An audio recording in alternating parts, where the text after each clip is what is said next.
I am so proud to bring y'all here tonight, the Act Dad podcast. With me tonight, I have an awesome guest out of Southern California.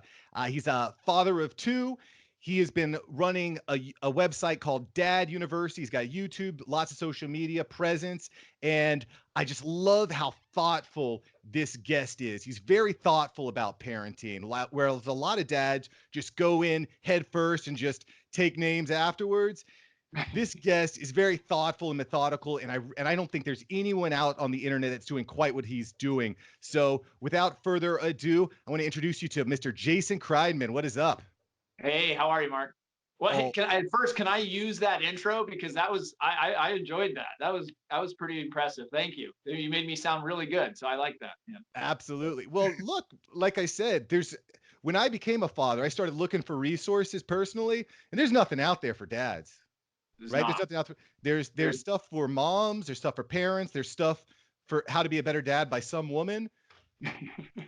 Where's the stuff yeah, for you know, dads? yeah, a lot of the stuff for dads is a lot about comedy, and it's about sort of traditionally it's like showing that dads were sort of incapable, and they're sort of they're not, they're sort of the second parent, if you will. And so one of the things was just changing that narrative. It's not that those things, granted, some of those are pretty dang funny. I mean, I have to admit, but at the same time, I didn't find, like you said, I didn't find what I was looking for, which was, some serious advice and some serious education on, like, how do you do this stuff? And so I just set out to sort of do it myself, at least, and find other people like yourself that are interested in that, and that want to bring that to people. And I think it's a great thing. Oh, 100%, dude, because if you can't find the solution, you got to be the solution. And I'll tell you what, there are millions and millions of fathers out there that feel that same way. And I appreciate a good meme now and again. I appreciate a good dad joke. Like, that's great. But it's nice to know that there's people out there that want to have substantive conversation about how Right. they can be a better father, about how they can play a better role. At some point, I talked about this a lot. At some point, we went from the Brady father to the Al Bundy father, Yeah. and I don't know exactly why that happened, but it did. So respect to you, Jason. I'm really glad to have you here today. So tell me a little bit about your family life, about your kids, and how, again, how you got into this. You're a father of two, right? They're a little bit older than mine. Yeah, so I have a well 10-year-old boy and an 8-year-old daughter, and it was really, I would say, my right after the birth of my daughter, so my son was just about 2. I was really frustrated. I found that the sort of infant age was, great. Hey, it's new, it's exciting. I have no idea what I'm doing. But as sort of I had my second child, and I was getting very stressed out. I was frustrated. There's I found myself not really understanding how to handle situations, and so, like you said, I mean, I went out and sought to try to solve some problems, and it was actually my wife who introduced me to a parenting class, and it was happening at my son's preschool. And she's like, hey, if anything, it just might help us kind of understand what's going on. I was like, I don't need a parenting class. I had good parents. I know I can do this. Of course, just the macho. And I came back from the class the first night. It was a 6-week course. I came back and I just said, that was a complete waste of my time. I was joking. She couldn't believe it, and I said, no, no, I'm just kidding. It was the greatest 2 hours of my life, because it started providing me some instruction and some guidance and some meaning to understand that, like, you don't have to have all the answers. And part of my frustration was not knowing what to do in so many different situations, and really understanding children. And so I kept on really wanting to learn, and so I went through these classes, and then I went through learning to teach these classes, and then I started taking more stuff. I started learning online, and then I started a meetup group. And that was 6, 7 years ago. I started a local meetup group in San Diego here, and I just was like, hey, if I'm going through this, there's got to be some other dads. And I found some kinship with a couple of dads in the area. We started talking about this stuff, which guys don't do. And it kind of snowballed from there. I really, in the beginning, it was just therapy for me. It was, hey, if I'm going through this, maybe I can help somebody else. They can help me. And then a guy that I had done some podcasting with was like, hey, you should do a podcast about this stuff. And so I went and did a podcast, and so 200 something episodes later, and 4.5 years or whatever it is that we've been doing this, it's I started doing that. And then it wasn't until about maybe a year and a half ago, where this dad university concept, or maybe, came about. And I thought, there's something that's here. It's a little bit more traction. It feels really needed. Whereas, in my previous work life, I'm a internet marketer, and so I understood demand and search. But I'm like, there's not a lot of guys looking for this stuff, but it certainly is needed. And so that's when I set out to start doing the dad university stuff. And I said, either way, whether this is a business or not doesn't matter. This is something that is needed. I needed it. I think other people needed it. And so we just, I set out to do that. And it's been just amazingly rewarding. The feedback and the comments and all kinds of stuff that I'm getting from this is just, it fills my cup. It feels really good. When somebody says, hey, I watched your video and I just got so much out of it. That's a great feeling. As you know, it's like when somebody says, like, it's not so much, hey, great job. I don't really care about that. It's that they got something out of it. And that's really, so I mean, we do it for a reason. We do it because we want to help, and it feels good for ourselves. I mean, it's not altruistic. It's like we're doing it because it feels really good to help people.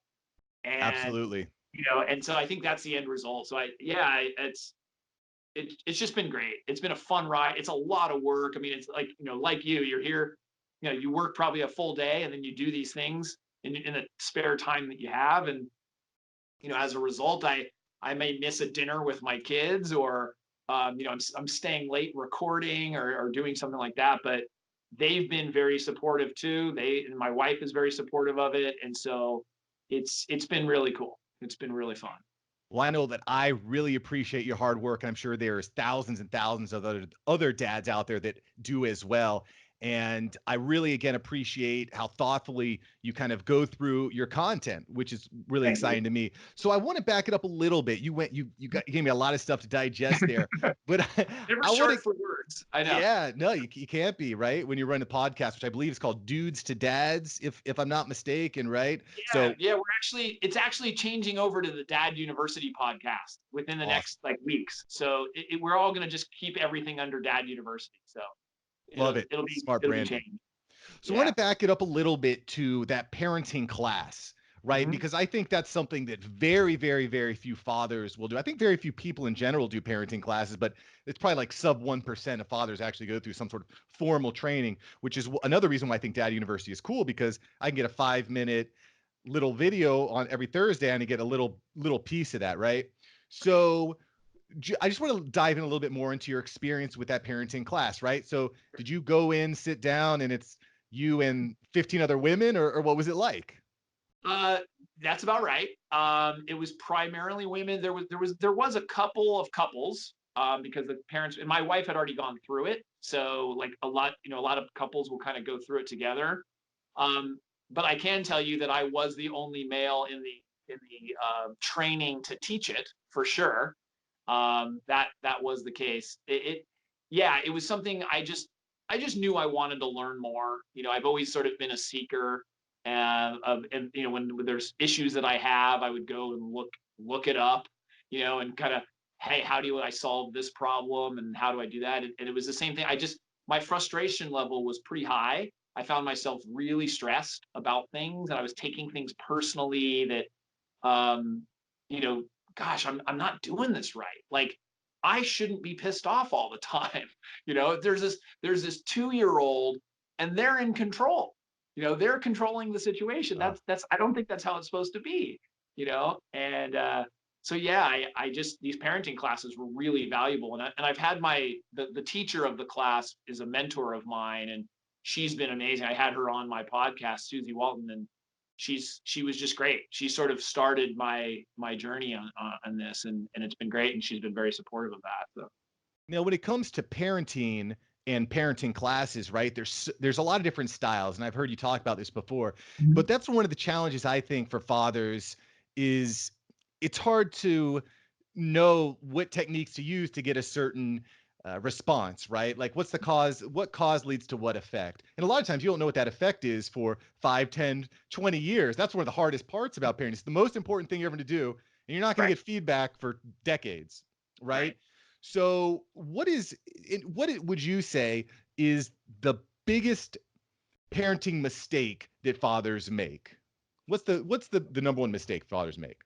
Um, I probably being too authoritative. I think, so it was interesting going back on your comment about the classes. So the teacher of the classes, she had been doing this for 30 years. She had been teaching these classes, and so while she was teaching it, she has seen the children grow up. She's seen them now have kids, and so there was a tremendous amount of insight onto how these techniques actually did develop. Like you said, it can take Mm, 5, 10 years. And so I really took to heart that experience that she had in seeing, like, and I'm sure we can get into some of those topics, of understanding, like, wow, the children developed into this way largely as a result of that.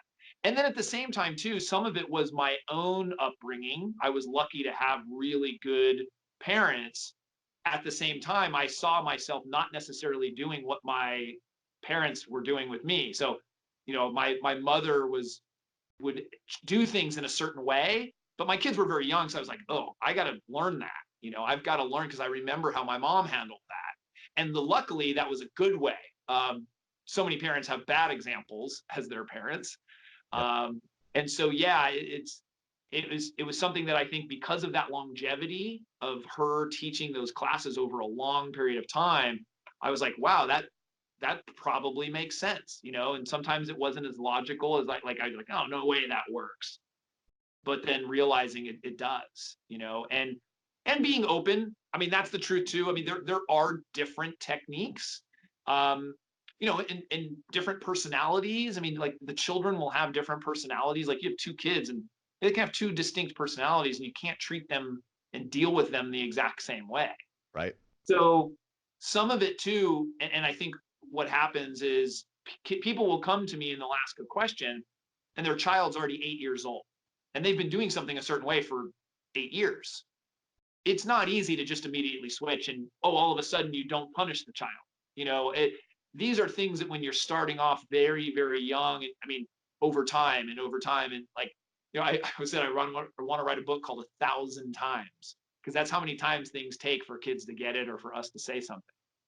And so I don't know if that answers the question in a long way, but it's those classes were so valuable to me, as far as a foundation for a lot of the things that I've learned, and there was Yeah. techniques around that. So Well, routine is everything. I think, like you said, it's just repetition, repetition, repetition, routine. And I think it's also important that you start a routine early because the longer you go, like you said, it's hard to just you can't just flip a switch and expect things to change overnight. It takes time right. I mean, for think about those routines. ourselves. We've been doing something, we're 40 years old, and all of a sudden someone's like, no, no, you shouldn't do it that way. You got to do it this way. You're like, Oh, forget about it. I've been doing this for 40 years. So yeah, it's the same thing with the child. I mean, like you said, it's the routine is really important. So you got to set up those routines. Yeah, absolutely. So I have a question for you. So I have 5 core principles for what I believe it takes to be an awesome dad. Because kind of like you had also mentioned, every kid's a little bit different, every environment's a little bit different, and so it's hard to say, okay, one technique is going to work for every child. But I have 5 core principles that Okay. I think are important. So I'd like to just spin them off for you, and I want to hear your feedback on what you think about them. Right. Okay. First core principle is you have to take care of yourself because if you can't take care of yourself, can't take care of anyone, right? Love it. Yep. Easy. Put You on got to, put on your oxygen mask before somebody else you put on your children. Yep. that's exactly it. Yep. So that's to me, that's rule number one. You can't accomplish anything until you've got that one. The second core principle is you have to spend quality time with your kid, right? You can't Yep. throw money at them. You can't just throw them in daycare all day. You can't put them in front of TV. You got to spend that quality time, right? I think Right. that's a Yeah, no-brainer. and one of the things too, which I think dads sometimes they are good at, is it's not quantity. Like you said, you mentioned quality. And so, a lot of times we beat ourselves up because we can't spend as much time, but you do have to make that time that you do spend count. And that's why I was listening to a gentleman who was talking about his dad, and his parents were divorced, and he only spent one weekend a month with his dad, Mm. but it was like the greatest bonding ever. 24/7 with his dad, doing great things, enjoying each other's time. Granted, he didn't have to deal with a lot of the day-to-day stuff, but he has, as an adult, a great relationship with his dad, and he only got to see him once every month. Yeah. And the reason is because that time was really quality. It wasn't. And so, like, that's not always going to work, but whether you're working, and that's for any parent. I mean, it's for a mother too. It's, you want to make that time count. So I think exactly what you're saying. The quality is really, really important. Yeah, being completely present. I've actually been working recently a lot with fathers that are in that same situation. They only see their kid every other weekend, which is just that's a whole nother Yep. rabbit hole to go down, but super challenging. But I think that's really important. Like you said, you put everything aside. Everything else takes second fiddle because you've only got 48 hours with your kid. You got to make each moment count. You got to be present, right? Right. For Super sure. critical. Third core principle, which I know you believe in, is you got to be a role model. You can't be their friend. You can't be their boss. Yep. Can't be that authority. You've got to be a role model, right? Monkey see, monkey do. Yep. If Yep. you're doing something, you better believe that they're going to do it, whether it's good or bad. So you're 100%. gonna want to make it good. Yeah, for sure. I love it. That's a good one. So the fourth one here is a little bit more abstract. I'd love to get some of your feedback. The fourth core principle is that you have to develop trust with your kid. You have to develop trust. So I want to throw the mic over to you and say, how have you built trust with your kids? How do you go out and build trust? What are some techniques that you use? One of the major thing is consistency. I think with my children, they know that if I say I'm going to do something, if I say I'm going to be at this time, if I promise them something, that for sure, unless something happened to me, it happens. And that trust is built, with that. I mean, it's trust is built over time, and so that they know that reliability, maybe that's a better word, that reliability. The other is listening to them. Mm, They really appreciate and know that when they're talking to me, I'm listening. I'm not sitting on my phone, or granted that stuff happens too, but especially if it's something serious, or I'm giving their um and giving them a voice too. I think part of it is giving them credit for whatever it is. And my children, I try to, um, in listening to them, is to also help them kind of make their own decisions. And it's weird because although you're helping them make their own decisions, they begin to trust you. It's like um, it's like this confidence that's built in themselves because they're able to sort of think for themselves and make their own decisions. They appreciate that. And so, granted, that happens as the kids get a little older, you know. But yeah, you I think, actually go ahead. I Yeah. didn't want to cut you off, but you actually made a comment the other day that I thought was really interesting, in that you don't tell your kids that you're proud of them. You tell your kids you should be proud of yourself. Right. That's really interesting. It's really foreign to me because to me, and we might agree to disagree on this, I don't Yeah. see any damage or anything wrong with telling your kid I'm proud of you. So how did you kind of, again, going through your thoughtful process, how did you come to that position? So that was a something that there's the philosophy of the teachings that I had learned was by Dreikers and some old philosophers and stuff. And so it was a very, I mean, this is like established psychology and some other things. And so the parenting stuff that I had learned was really about building our kids up from within.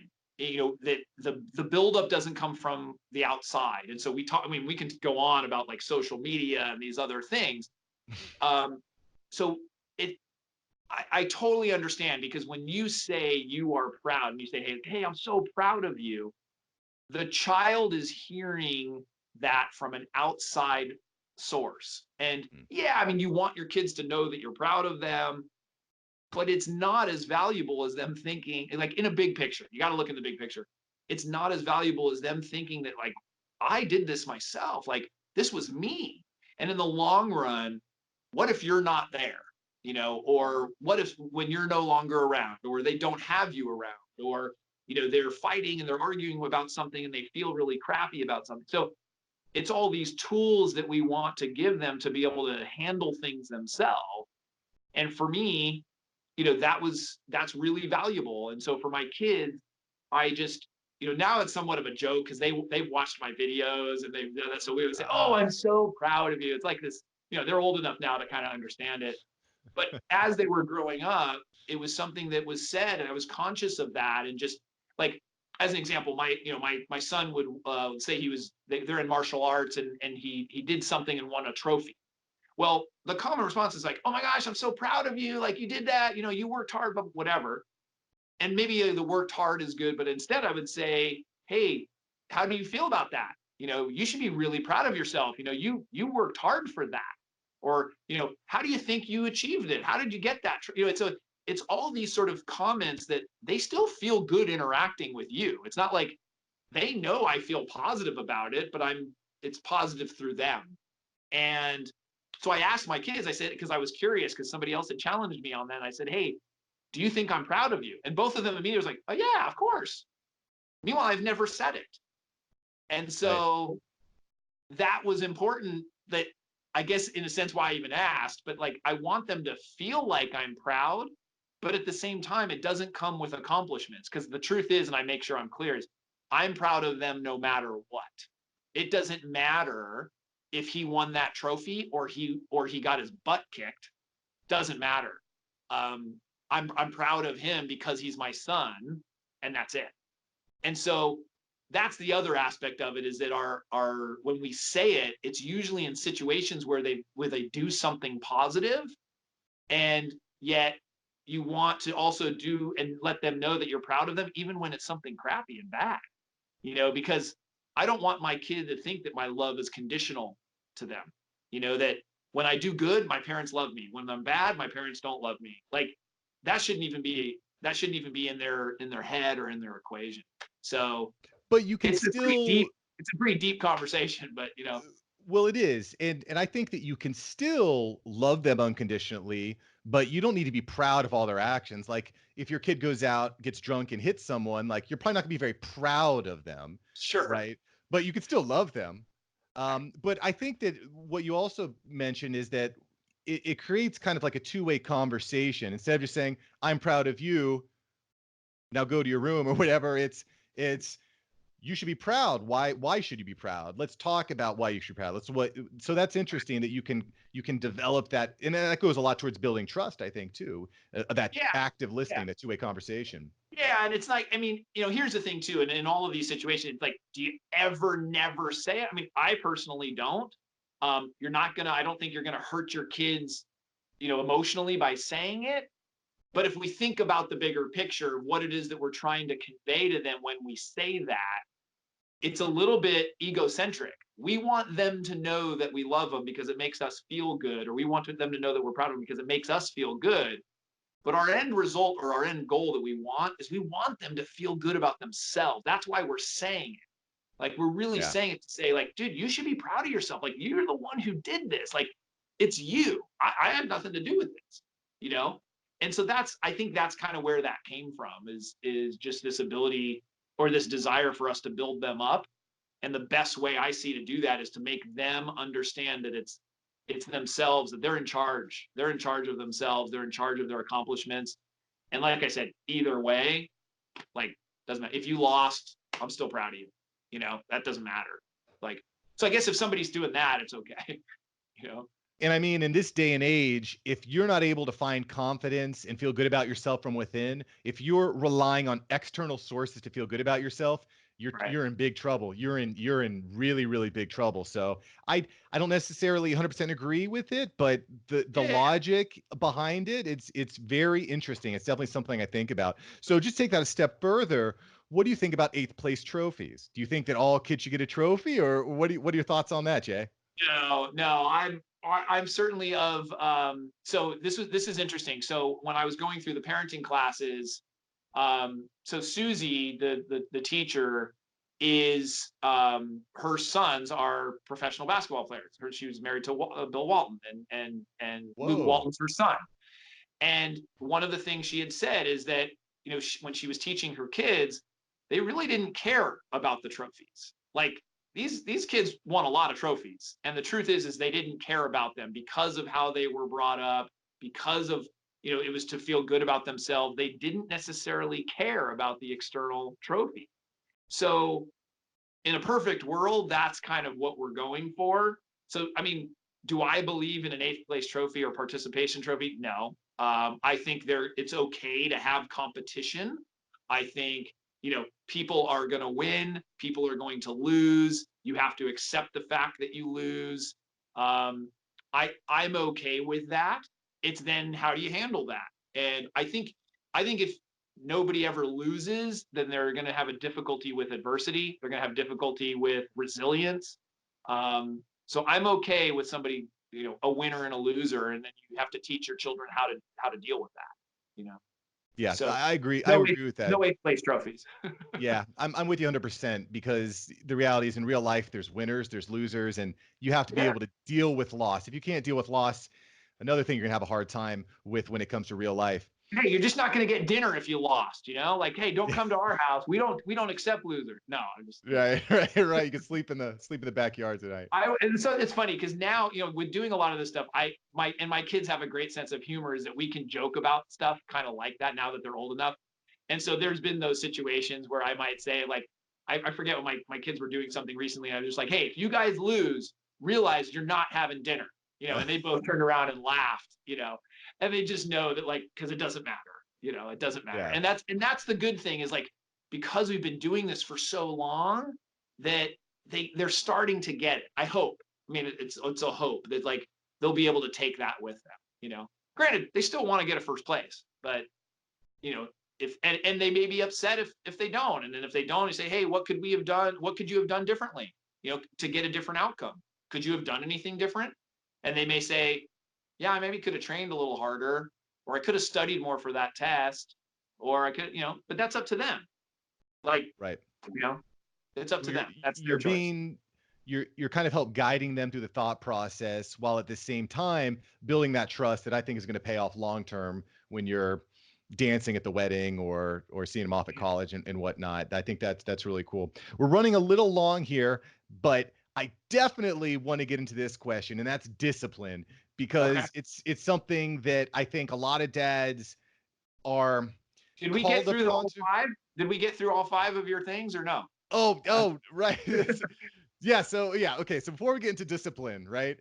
Number five, the fifth core principle of Act a Dad, of the Awesome Dad movement, is community. You have to surround yourself with like-minded people, Mhm. whomever that is, right? I just don't think that you can be a successful father if you're hanging out with deadbeats or hanging out with people that don't understand it. You Agreed. got to surround yourself, and I think it's also important to reverse engineer. What's your goal? Where do you want to be? Right. Right? And then surround Yeah, look, yourself with look those at the type of people people. around you. Yeah, look at the people around you, and that you can tell. It's the same thing with your kids. Look at the closest people around them. You can probably tell a little bit more about what they're like. What Absolutely. your kids are gonna be like. So yeah, the choices that they make, of course. So Absolutely. What would you so if you had to add on one, if you had to add on a sixth core principle, Jason, what would that be? We talked about my five. What would you say is one that you Um, I might add affection.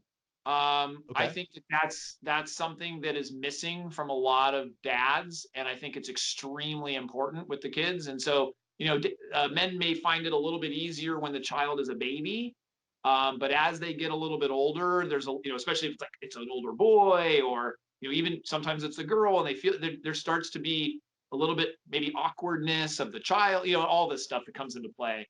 So I talk about that, where it is absolutely crucial to continue to hug your kids. Whether you feel comfortable kissing on the cheek or whatever, that's up to you. But affection, touch, holding hands, cuddling, all of those things, to me, it's really, really important. That physical touch is important.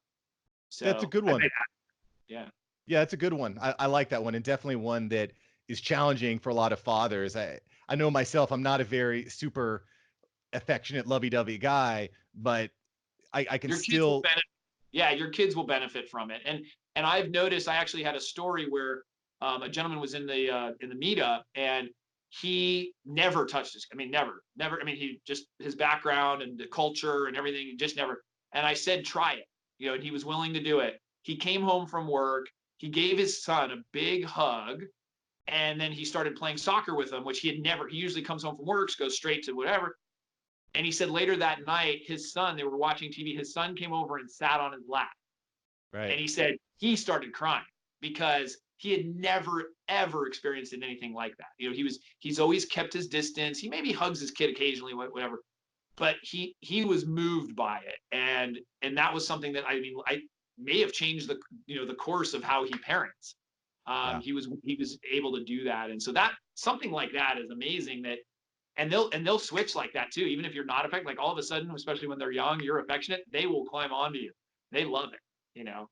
It's So I think it's all that's a very effective way of strengthening the bond too. Like you don't necessarily have to say I love you, just say give me a hug, and that can make a totally, big difference. Yeah, I'm yeah, definitely with you there.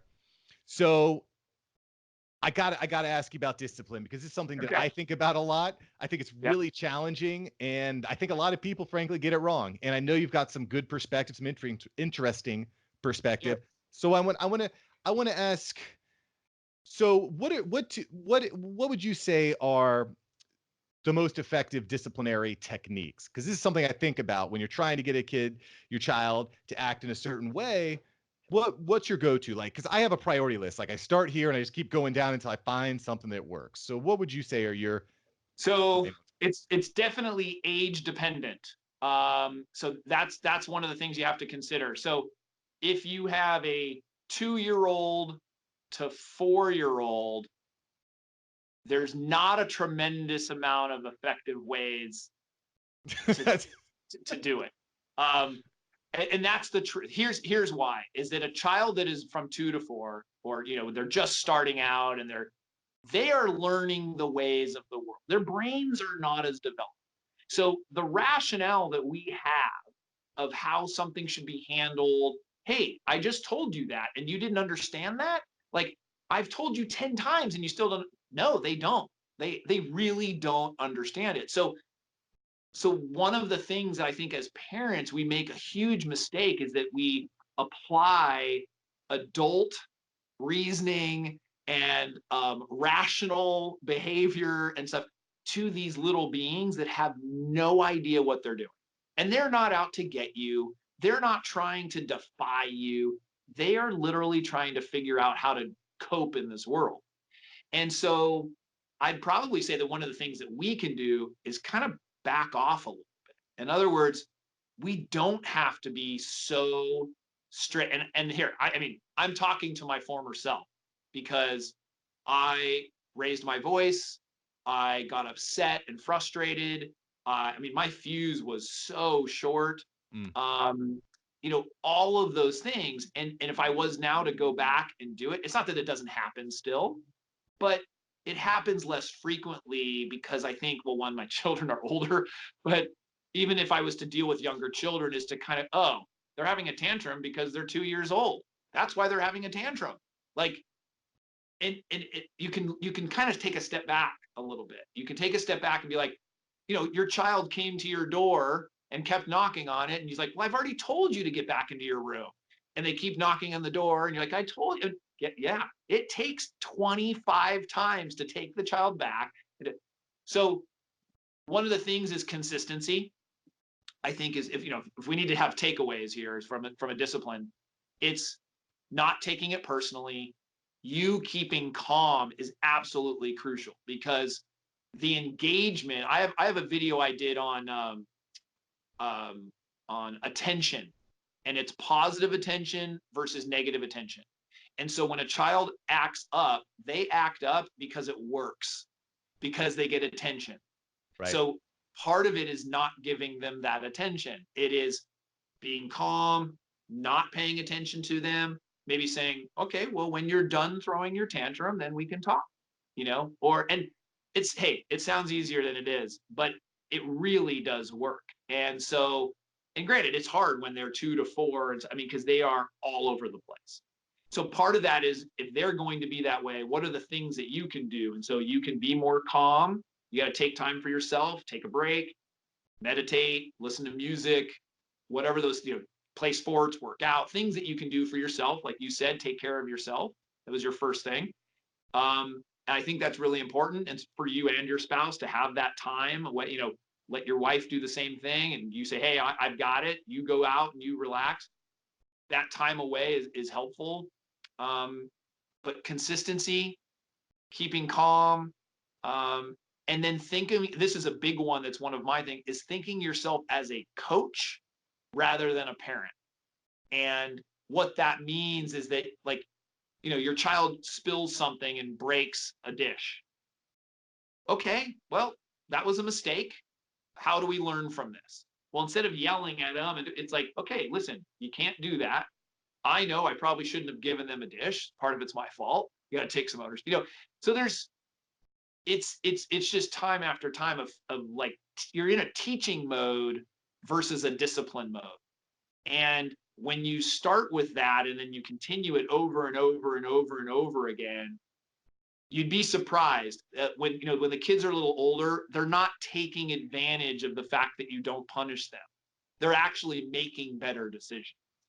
Um, and it's not that they don't do things wrong, and it's not that they do things to defy you, but you have those conversations again and again. And yeah, I've had similar, like, the same conversation multiple times.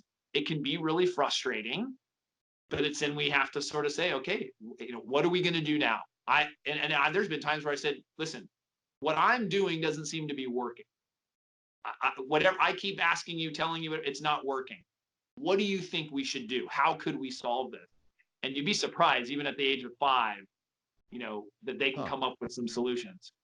That's Um, interesting. Asking them to solve their own, because like sometimes it's not so much about giving them the freedom to explore and whatnot, because you don't want to stifle that creativity and exploration. But sometimes they just do things that are straight up dangerous. Like sure. my kid will get on her bike and she'll just ride like way too far away. And no matter how many times I ask her to stop or to freeze or to red light, she just keep going. Right. And so it's I don't necessarily think that yelling and screaming at them is going to work, because quite frankly, it ain't, for sure. No, and like, a lot of people will take the bike away, and they'll say, hey, well, then you can't ride your bike anymore, until Mhm. you've learned it. Well, she doesn't have a chance to learn it if she's not riding her bike. you know Part of it is then having a conversation about why, and you have and depending on the age, and they can kind of understand it and say, hey, listen, there are cars coming that we can't they you might be able to see them, they can't see you. I really love you and don't want you to get hurt, and so this is why we have to have this boundary up. And it's like, and you kind of explain that, and then you explain it again, and then you explain it again, and Yes. eventually that's the hard part, is that you see that they do learn it. And so, yeah, it's been an interesting thing, this sort of like punishment and not reward, because it was hard for me to, before my kids were like of age to be able to do this, it was hard for me to accept. But as I started doing it and seeing how they respond, it was really, I don't see it the other way. I mean, don't get me wrong. There's an occasional, hey, get to your room until I can figure out how do we going to solve this. But it's not, hey, I'm taking this away for a week, or you're not allowed to ever see your friends anymore, or no party for, like, that stuff in our, at least in my world, doesn't exist. It's, hey, this is what happened. How are we going to solve this? Like, because you shouldn't be doing this, you know? And there's a couple of issues that we've had, and they're repeat issues, and we work on them, and it's a work in progress. Um, Well, I so think that I think that's the hits the nail on the head. It's a work in progress, man. And that's what it's all about. Just learning, growing, sharing. And I gotta be honest, Jason, I really, really appreciate what you're doing for fathers out there, man. It's really impressive. It's you it's too. it's You too, man. important. There's we Thanks. got we got to keep supporting each other. There's it's important that dads hear this stuff. So I appreciate what you're doing as well. 100%, man. Being a father is certainly very challenging, but I refuse to subscribe to society's narrative that we need to have a beer belly and wear New Balance shoes and wear fanny packs. Like, that's not what dad life is, man. Dads are heroes. They are everyday superheroes. Right. And I think for every dad we can empower to feel that way, for every dad we can encourage and educate to use better practices and to think about these practices, I think it's really powerful. So again, Jason, really appreciate you. Dad University, awesome stuff, awesome stuff. Please let us know where everyone can find you at, because for the people that want to dive deeper, man, we could go for another probably 5 hours on these topics. No, But for sure. So daduniversity.com, the website kind of has everything, but basically we do YouTube and Facebook, Dad University, but then also we do a live show now. So I'm just starting that, getting my feet wet on a live show. It's kind of interesting.